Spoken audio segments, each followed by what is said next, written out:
Spending the couple bucks now to replace the fluid is a lot cheaper than having to get your transmission rebuilt because you haven't taken care of it properly. Hey guys, and welcome to another episode. Today in this video, I'm going to show you how to replace the manual transmission fluid in your car. Now today I'm going to be working on the Volkswagen Golf again, and the fluid in this, I'm not exactly sure the state of it. Because I bought this car used, I'm not sure how good or bad the fluid is in here because I didn't exactly get a service record when I bought the car. The car has 212,000 kilometers on it, which means that the oil should have been changed at 100,000 and 200,000. Now, I'm not sure if it's been done. So what I'm gonna be doing today is replacing the oil that's in there with new oil. For this Golf, it's actually really easy. There's only 2 bolts that you need to take out and remove in order to fill up the fluid. Now the transmission here, it does shift rather well, but it does hesitate every once in a while. And I'm guessing it's the fluid. So after I change it, hopefully we're gonna see better results. So similarly to oil changes, you can see that we've got a thickness rating right here. So we have 5W30, and this is a synthetic blend of oil. And then we've got a very similar rating for transmission fluid. Today we're going to be using a 75W90 synthetic fluid, and this is specifically designed for transmissions. It's a gear oil. That's the fluid that we're going to be replacing inside the Golf. Now on top of the fluid right here, we might need a parts cleaner or brake clean to clean up any areas we need to. We're gonna need a way to take off the bolt for the transmission. That'll empty out all the fluid that's in there. We're gonna need a ratchet, we're gonna need a funnel, and we're gonna need a way to transfer the fluid that's going inside the funnel into the side of the transmission to fill it.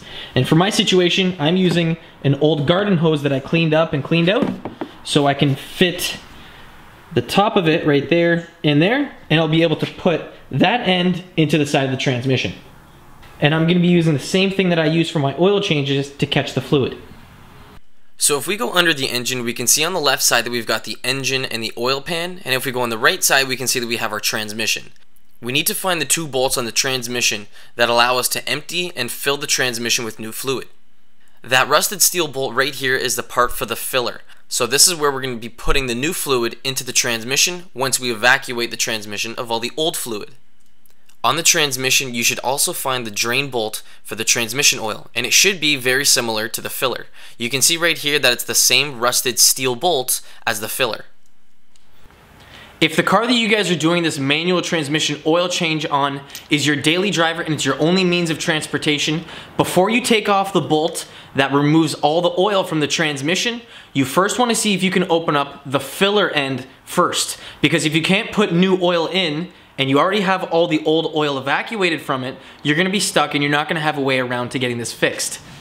Grab a ratchet and see if you can turn the bolt that's there for the filler cap. If you can loosen it, that means that we should be able to remove it completely from the transmission and then drain all the transmission fluid. So only at this point now that we know that we can put new oil in, we can then go ahead and remove that 1 bolt on the bottom with a 17mm Allen to take off the bolt and remove all the oil.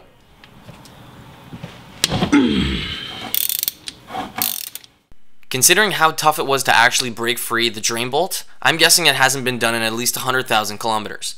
As soon as you remove this bolt, fluid should be coming from the transmission, so be ready to have your catch can ready to catch all the oil.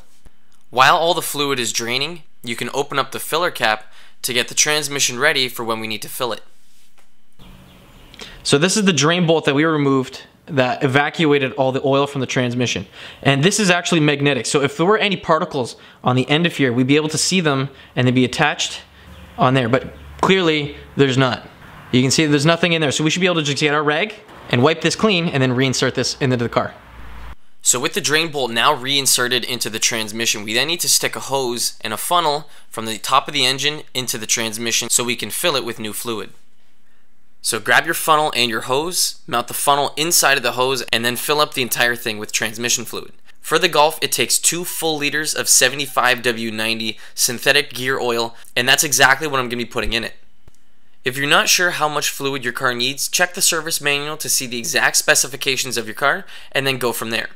Now once you put all of the fluid inside of the transmission, you then need to remove the hose and let any extra fluid evacuate.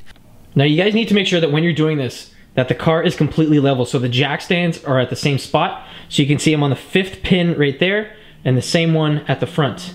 That way the car isn't going to be angled forwards or backwards or no, other way around, backwards or forwards, because you're gonna either have too much oil in the transmission or not enough.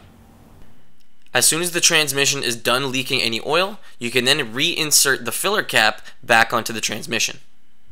Now, if your fluid's bad, as soon as you get in the car and you start driving, you're gonna notice a big difference as soon as you shift your gears. Now, even going from a standstill to first, with this new fluid in the car, it shifts a lot better and engages very smoothly. If you guys have any questions regarding the video, throw them down in the comment section below, and I'd be happy to help. Again, guys, thanks for watching. I'll see you in the next one. Peace.